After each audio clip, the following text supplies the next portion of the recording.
saw an intermittent signal that indicated we were bouncing. However, we currently do not have signal from the spacecraft. Deep Space Network tracking stations in Canberra and Goldstone are still searching for the primary signal. What do we see?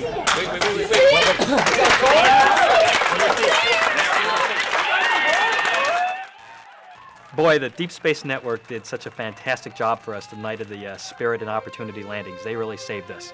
You know the old proverb that if a tree falls in the forest and no one is around to hear it, did it really fall? Same thing can be said for the landing. Just such a fantastic job those guys did for us. The Deep Space Network comprises 3 equidistantly spaced deep space communications complexes around the world. One here in California, one in Canberra, Australia, and one in Madrid, Spain. The antennas at the tracking complexes provide telecommunications to and from interplanetary missions.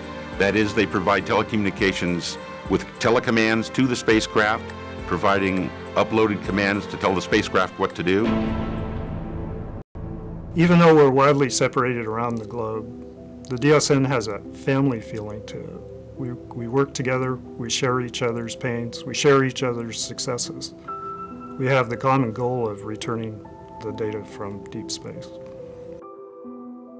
The ops room here at the Jet Propulsion Lab can be viewed as a centralized point of the Deep Space Network. All activity related to spacecraft tracking is monitored within this room. The ops chief and their personnel staff the ops room 24/7 in order to ensure that the sites have all the necessary information required to successfully support these spacecraft tracking activities. At the beginning of the DSN's creation were the Apollo program.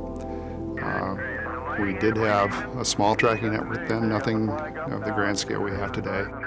Current missions include Mars Odyssey, Mars Global Surveyor, the Mars Exploration Rovers, Spirit and Opportunity, Stardust. We still track Voyager. We're tracking Cassini, or they're finally getting to Saturn.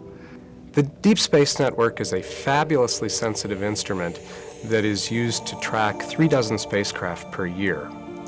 In addition to the telemetry and command, which enables these missions, the network acquires radiometric data that's used by navigators for everything from pinpoint landings on Mars to the very precise burns that place spacecraft into orbits around other planets.